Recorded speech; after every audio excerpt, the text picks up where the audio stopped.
Shalom. Bolehkah salam dulu kiri kanan Anda dulu? Bolehkah salam kiri kanan Anda? Ya, belakang juga boleh. Katakan padanya annyeonghaseyo. Ya, shalom. Yang di atas juga bisa tuh. Waduh, luar biasa ya. Oke, saudara-saudara, kita tema pada bulan ini kita ingin bicara tentang menjadi murid Kristus. Bagaimana kita menjadi murid Kristus yang sejati dalam hidup kita. Nah, saudara-saudara,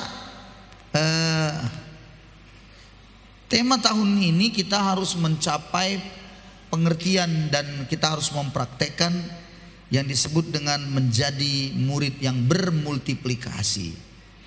Nah, ini menjadi sebuah hal yang penting untuk tahun ini kita sama-sama pelajari, saudara-saudara ya. Terkait dengan murid, di dalam kebenaran Alkitab, Yesus sudah mengambil 12 murid dan juga ada 70 murid ya. Kalau kita belajar dalam Alkitab, begitu banyaknya ribuan orang yang dia layani, tapi dia memilih dan menetapkan 12 murid bersama dengan dia. Dan saudara-saudaraku, ketika dia sudah akan meninggalkan dunia, dia memberikan perintah juga, itu yang sering disebut amanat agung, yang ada di dalam kitab Matius 28 ayat 19-20 ya. Dikatakan bahwa pergilah, jadikanlah segala bangsa muridku. Jadi saudara-saudara, amanat agung itu namanya kan perintah, ya harus dilakukan. Ya, perintah harus dilakukan. Pergilah, jadikanlah segala bangsa muridku dan baptislah mereka dalam nama Bapa dan Roh Kudus. Lalu kemudian Tuhan bilang, ajarlah mereka. Jadi ajar lagi.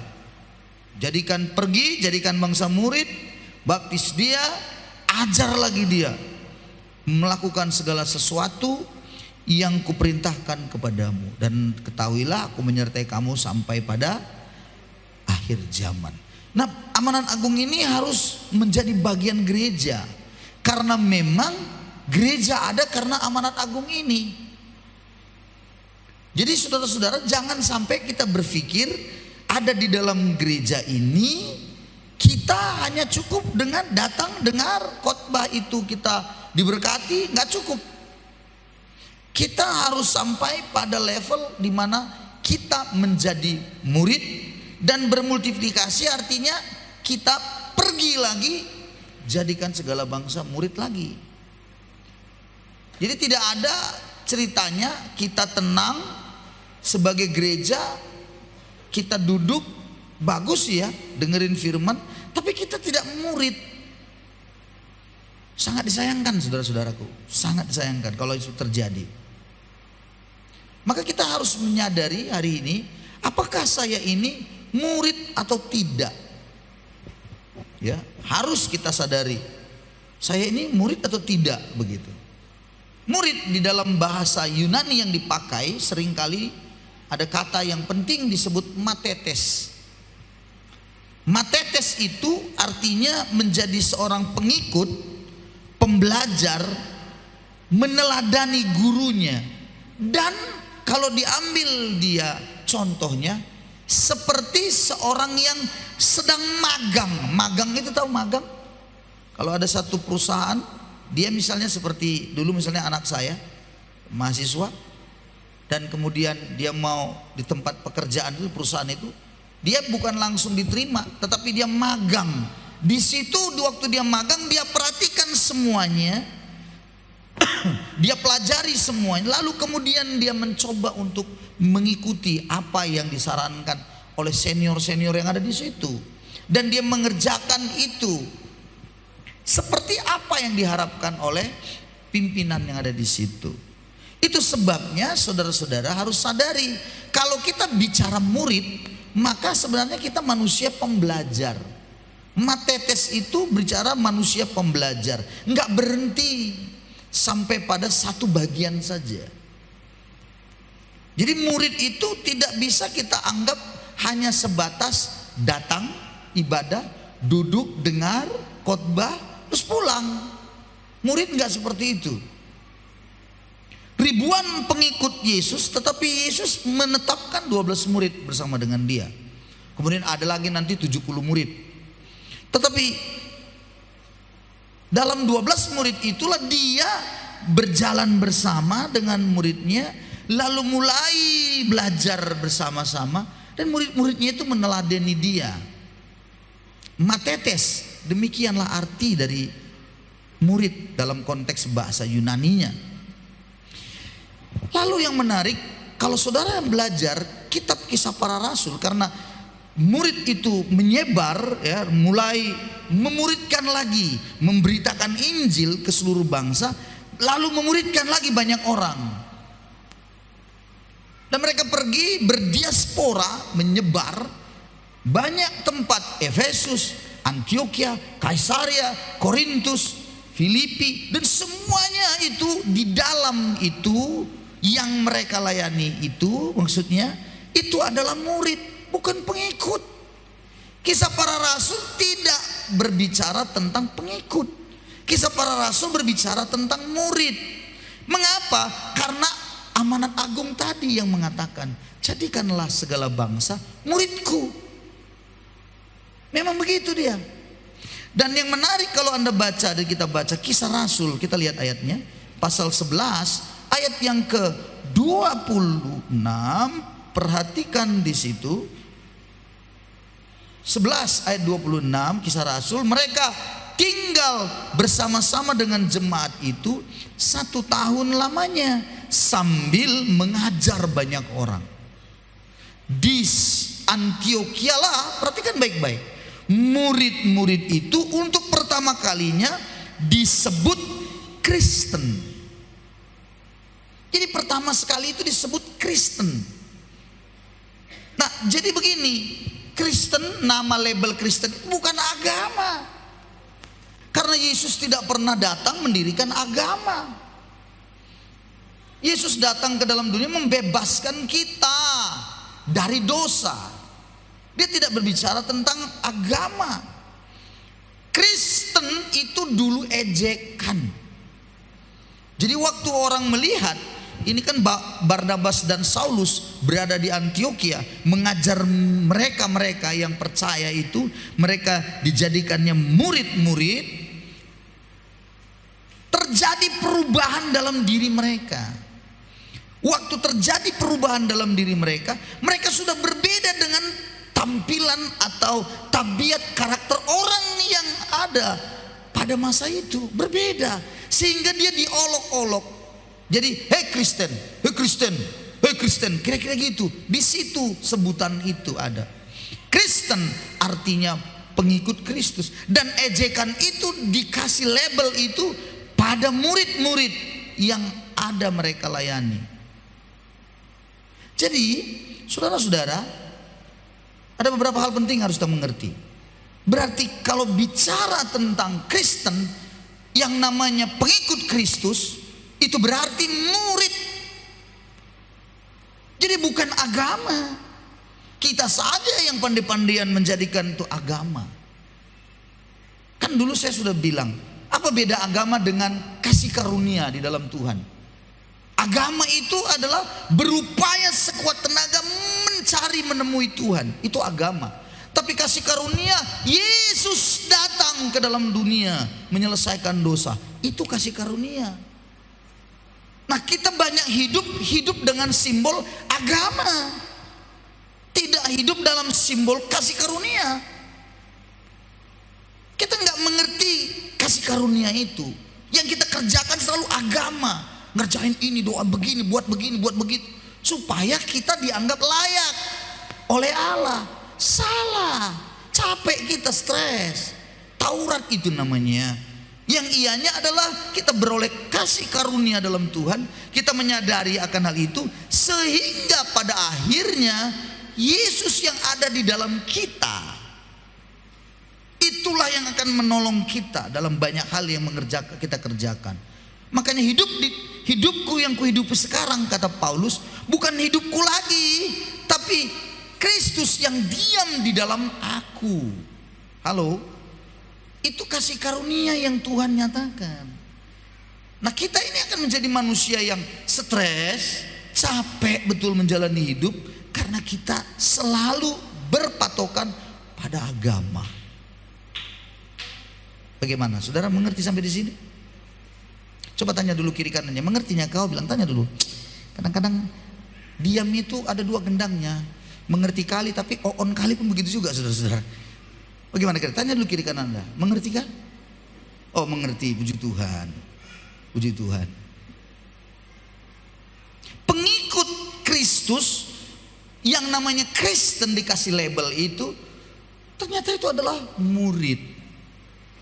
Nah, kalau begitu harus ada dalam benak pikiran kita begini. Lalu bagaimana sebenarnya murid itu? Ingat ya saudara, murid di sekolah sangatlah berbeda dengan konteks murid Kristus. Berbeda dia. Walaupun ada unsur murid yang memang belajar, tapi murid Kristus belajar juga. Namun perbedaannya adalah kalau murid di sekolah, yang dibagikan selalu transfer pengetahuan dan selalu berbicara tentang sesuatu ilmu yang didapatkan dari berbagai disiplin ilmu pengetahuan. Salahkah? Enggak. Baguskah? Bagus. Bukan salah. Tetapi muridnya Kristus, dia itu bukan dimulai dengan berbagai ilmu. Sebenarnya kalau mau menjadi murid Kristus bukan ilmunya, tetapi bicara hubungan. Katakan bersama dengan saya, hubungan. Sehingga bicara murid Kristus itu bisa belajar sebuah keteladanan dari hubungan. Jadi saudara-saudara, ketika seorang yang namanya murid dalam arti murid Kristus, maka dia akan belajar untuk berbicara hubungan. Hubungan itu erat sekali kaitannya dengan hati. Nggak ada ceritanya hubungan itu cuman bicara, walaupun itu ya, tapi semua bermula dari hati. Nah, kalau hati ini, hati kita tidak siap untuk menerima Kristus itu sungguh-sungguh dalam kita, maka sebenarnya kita sulit menjadi murid Kristus yang sejati. Karena murid Kristus yang sejati selalu menuntut sebuah hati. Ingat baik-baik saudara, jangan lupa. Bukan menuntut sebuah pengetahuan. Anda bisa punya titel tinggi, STH, MTH, MTQ, MMin, tak apa, MA, MDiv, tak apa, sekarang titel-titel kan banyak ya. Ya, tapi ingat baik, bukan itu menjadi standar yang terutama Anda menjadi murid Kristus. Bukan itu standar yang terutama. Standar yang terutama adalah hubungan dengan Kristus itu sendiri. Itu standar terutama. Sehingga hati ini diperlukan dengan sesuatu yang sering disebut segenap hati. Jadi bukan melalui sebuah pengetahuan transfer, enggak. Walaupun sekali lagi pengetahuan itu perlu, iya. Tapi dasar fondasi murid Kristus sekali lagi berbicara tentang hati.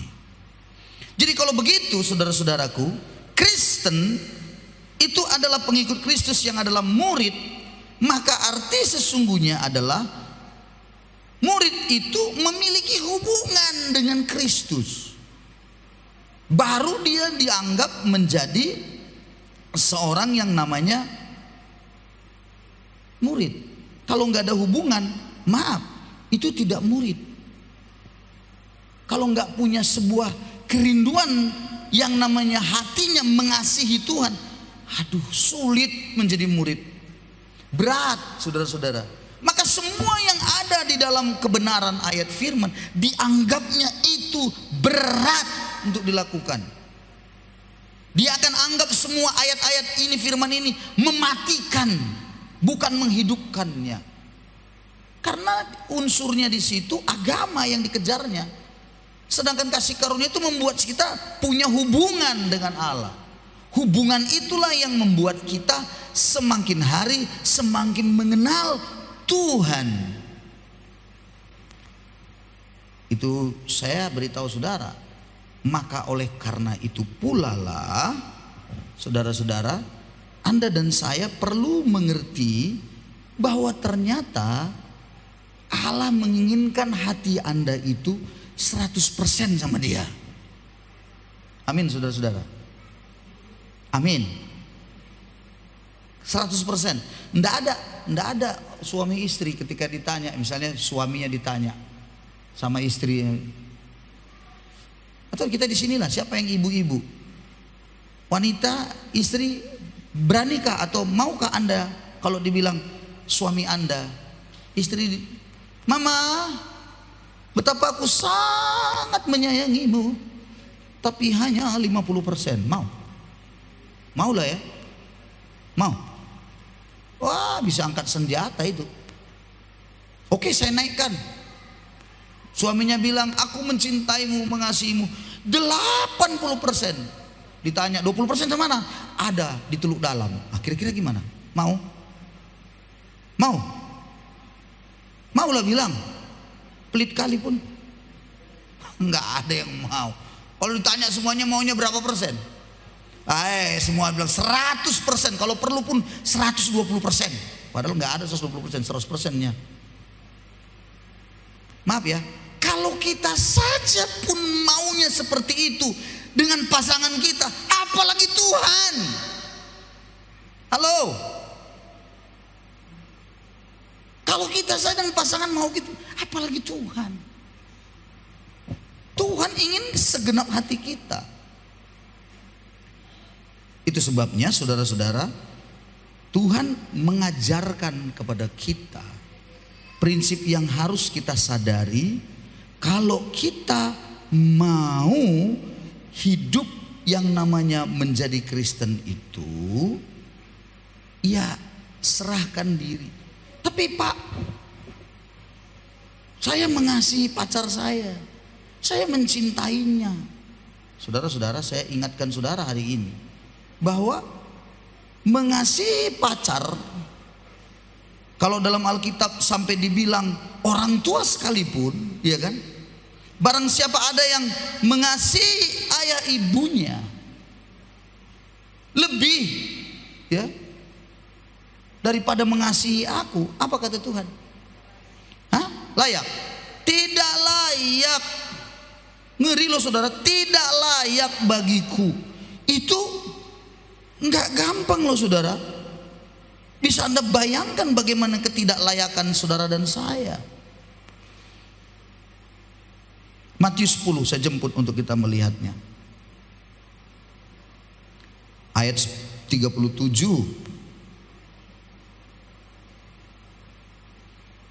Perhatikan ayat ini baik-baik. 37.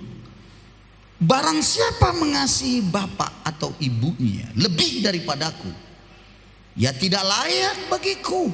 Dan barang siapa mengasihi anaknya laki-laki atau anaknya perempuan lebih daripadaku, tidak layak bagiku.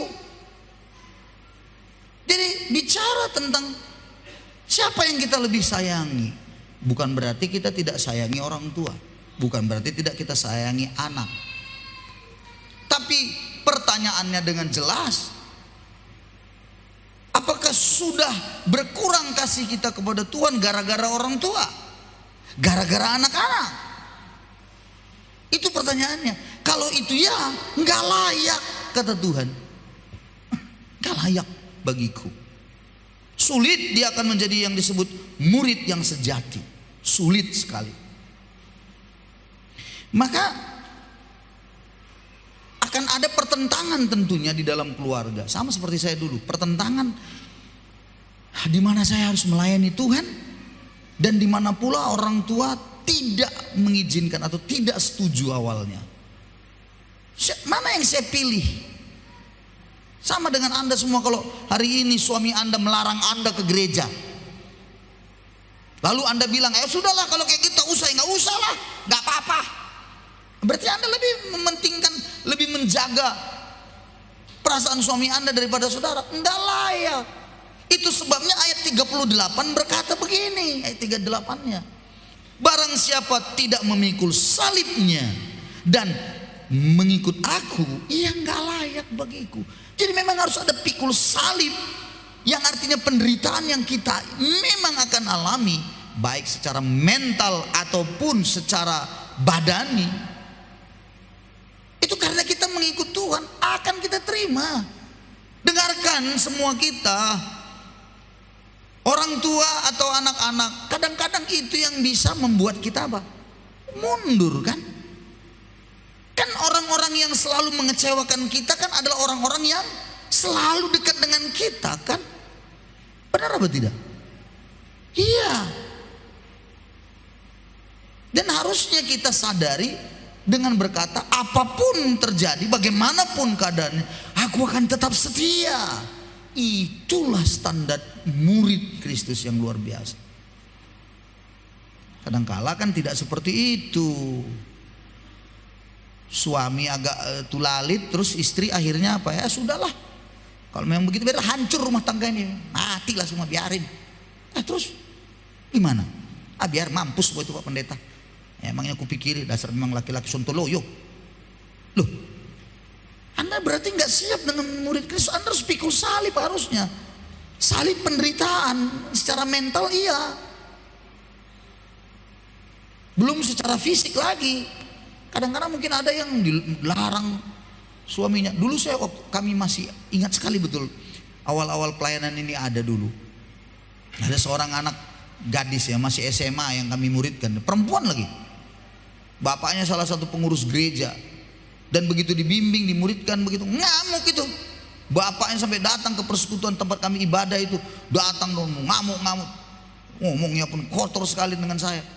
Tapi saya senyum saja. Mari Pak, mari. Anaknya disuruhnya pulang. Dan waktu pulang sampai di rumah itu anak, bayangkan perempuan. Itu bapak itu punya kerja di PU, itu punya apa? Kayak listrik itu kayak kabel-kabel begitu tuh. Anaknya dibantingi sampai beberapa hari nggak masuk sekolah. Saya merasa waktu itu bersalah juga, tapi saya rasa saya nggak salah juga karena saya membimbing dia di dalam Tuhan begitu. Kami sama-sama semua dalam pemuritan semua itu sungguh-sungguh di dalam Tuhan. Lalu dia dilarang ke gereja, ke tempat ibadah kita. Entah apa-apa saja dikatakannya tentang saya. Bapak itu, ya, waktu itu saya belum menikah. Apa yang terjadi? Yang terjadi adalah pada waktu anak itu dipukuli semua, 3 hari nggak masuk sekolah, lebam. Lalu kami minta kawannya yang cewek bisa datang coba menjenguk. Kalau kami nggak mungkin. Yang cewek kawannya itu bilang, si Anu itu Pak, dia sudah cerita sama kami. Dia berterima kasih, bersyukur pada Tuhan dapat aniaya. Sampai kami kaget. Hebat sekali tuh anak. Iya Pak. Dia bilang sama saya, bilang sama Bang Pius sama kakak-kakak di sana semua, tunggu tanggalnya, aku pasti datang lagi gereja. Dia bilang nekat nih anak. Luar biasa tuh. Dan setelah kami menikah, lalu saya dengan istri datang dari Medan, kami menikah. Lalu mengikuti kumpulan marga, ya kan? Kumpulan marga. Bapak ini orang Batak. Ada waktu kumpulan marga, kemudian karena sebagai anggota baru, saya pun dengan istri, dengan ibu gembala berdiri memperkenalkan diri. Ya, saya Sianu. Waktu saya berdiri, ternyata bapak itu ada di situ. Tuhan, saya ketemu sini, dia tunduk. Oh, rupanya dari marga tulang, paman ternyata. Dan kami bilang, ya tulang begini. Gugup dia. Ya katanya. Lalu semua kumpulan marga itu, semua anggota minta saya menjadi pendeta, karena saya pendeta, diminta jadi pendeta marga itu. Dan akhirnya saya pun sering khotbah. Pelan awal-awal dia nggak mau, cuek aja gitu. Tapi lama-lama dia dengerin. Dan yang menarik saudara-saudara, dia pindah ke Siantar, dan sebuah hal yang sangat mengagetkan. Ya, kami dipeluknya, dibilangnya sama istri, Boru, terima kasih banyak ya Bere, terima kasih banyak. Dibilang sama saya, mungkin kalau bukan kalian yang membimbing anakku itu sudah hancur. Ternyata dialah anak yang sangat kupercaya. Bayangin sudah, dia pulang terima sambil berlinang air mata. Ternyata selidik punya selidik, dia punya anak ini punya kakak, abang, semuanya tukang tipu, ditipunya selalu bapaknya. Hanya anak yang kita bimbing itulah yang bersama dengan kita, yang tidak pernah mau menipu bapaknya lagi, yang selalu berjalan jalannya lurus. Sehingga bapaknya pun berkata, mohon maaf atas semua kelakuanku dulu, Bere. Iya, Tulang nggak apa-apa, Tulang kan belum kenal kita. Coba kalau udah kenal Tulang dari awal kan nggak masa seperti itu. Saudara-saudara, memang jadi murid itu siap pikul salib. Kalau enggak layak. Susah. Saudara-saudara. Nah, pertanyaannya bagaimana dengan kita hari ini? Yang hari ini hadir. Apakah kita lebih mengasihi pasangan kita, anak kita? Bagi kau yang belum menikah punya pacarmu itu, apakah kau lebih mengasihi pacarmu itu daripada Tuhan? Engkaulah yang tahu. Selidikilah hati kita. Nah, itu sebabnya karena hati ini seringkali gampang hanyut, Tuhan selalu mengingatkan apa? Jagalah hatimu dengan segala kewaspadaan. Amsal 4:23 bilang, dari situlah terpancar kehidupan. Dan dalam terjemahan yang lain dibilang, jagalah hatimu baik-baik, supaya itulah yang akan menentukan jalan langkahmu. Jadi kita ini sebagai murid yang sejati, selalu yang harus kita selidiki adalah hati kita. Amin, saudara-saudaraku. Haleluya. Bagaimana? Sudah mulai, saya percaya Anda tidak stres dengar khotbah ini. Amin ya. Terlalu beratkah? Sederhana bukan? Karena saya sampaikannya sederhana saja. Cuman memang di pikiran Anda mungkin bilang, "Ay mak gawat juga ini, susah juga ini," gitu. Enggak, saudara-saudaraku. Kalau Anda lakukan dengan kasih karunia, dalam kasih karunia Tuhan, Tuhan akan memampukan Anda, percayalah. Kalau Anda lakukan dengan kekuatan Anda, dengan kata lain dengan gaya agama yang Anda mau kejar, Anda pasti stres. Saya jemput kita melihat satu ayat lagi sebelum kita tutup. Matius pasal 6. Matius pasal 6 ayat 24. Matius pasal 6 ayat 24. Coba perhatikan ayat ini baik-baik lagi. Kita baca 2, 3, ya. Tak seorang pun dapat mengabdi kepada dua tuan, karena jika demikian ia akan membenci yang seorang dan mengasihi yang lain, atau ia akan setia kepada yang seorang dan tidak mengindahkan yang lain. Kamu tidak dapat mengabdi kepada Allah dan kepada Mamon. Kamu nggak bisa mengabdi. Nah, di sini Tuhan sedang mencoba membandingkan supaya kemana hati ini, mengasihi yang satu kah atau mengasihi dia. Dan Tuhan memberikan sebuah perbandingan itu adalah Mamon, bukan setan. Kalau pilih Tuhan atau setan, semua pasti jawab Tuhan, gampang. Tapi kalau sudah Mamon, apa itu Mamon? Harta benda, uang, kekayaan, itu Mamon. Kekuasaan yang kita cari supaya kita dapat banyak harta, itu di situ Mamonnya itu. Nah, Tuhan bilang, mana nih kau pilih, aku atau Mamon? Kamu nggak bisa mengabdi pada dua tuan, harus pilih salah satu. Kalau kamu mengabdi pada Tuhan, maka kau akan membenci yang satu. Kalau mengabdi kepada mamon, kau akan membenci Tuhan. Jadi saudara-saudara, Tuhan sedang mengajarkan sebuah hal yang mana yang kau kasihi, ia akan membenci seorang dan mengasihi yang lain. Jadi kasih kita itu sedang dibuat diperhadapkan Tuhan, diuji Tuhan, katakan begitu lebih tepatnya. Kasih kita kepadanya sedang diuji, ditampilkannya dengan mamon, saudara-saudara. Nah, kalau sudah kita pilih mamon, maka kita sulit sekali berbicara murid yang sejati. Sulit. Kalau ukuran kita selalu mamon, ukuran kesuksesan, keberhasilan selalu mamon, kita akan sulit menjadi murid yang sejati. Berat, saudara-saudara. Padahal ingat tadi, amanat agung harus kita lakukan dan kita jadi murid. Ingat tadi lagi saya sampaikan, saya ulangi, kisah para rasul berbicara tentang murid, bukan pengikut. Di mana-mana kalau Anda baca kisah rasul semuanya itu menemukan murid, maka ada sejumlah murid, bukan pengikut. Karena memang itulah amanat agung, dan gereja harus terus melangkah keluar menjangkau dunia yang belum terjangkau. Itu semua harus dijadikan murid, bukan hanya pengikut saja.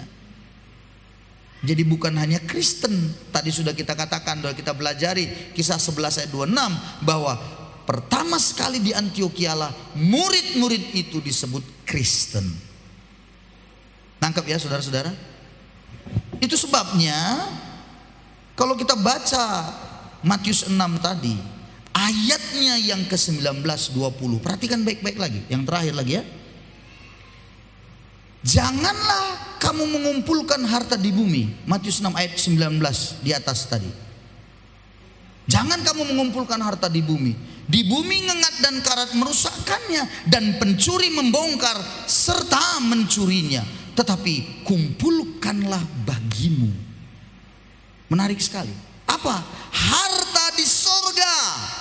Di sorga ngengat dan karat tidak merusakkannya, dan pencuri tidak membongkar serta mencurinya. Kumpulkanlah harta di sorga. Ternyata kita harus mengumpulkan itu. Lalu ada pertanyaan, apakah salah kalau saya kaya, Pak? Tidak. Apakah salah kalau saya punya banyak uang? Tidak. Tetapi bicara tentang hati Anda harus taruh semua dalam diri Anda. Saya kaya ini, saya mau kumpulkan harta di sorga. Bagaimana caranya? Gunakan kekayaan yang Anda punya, gunakan untuk menjadi harta di sorga. Melalui apa?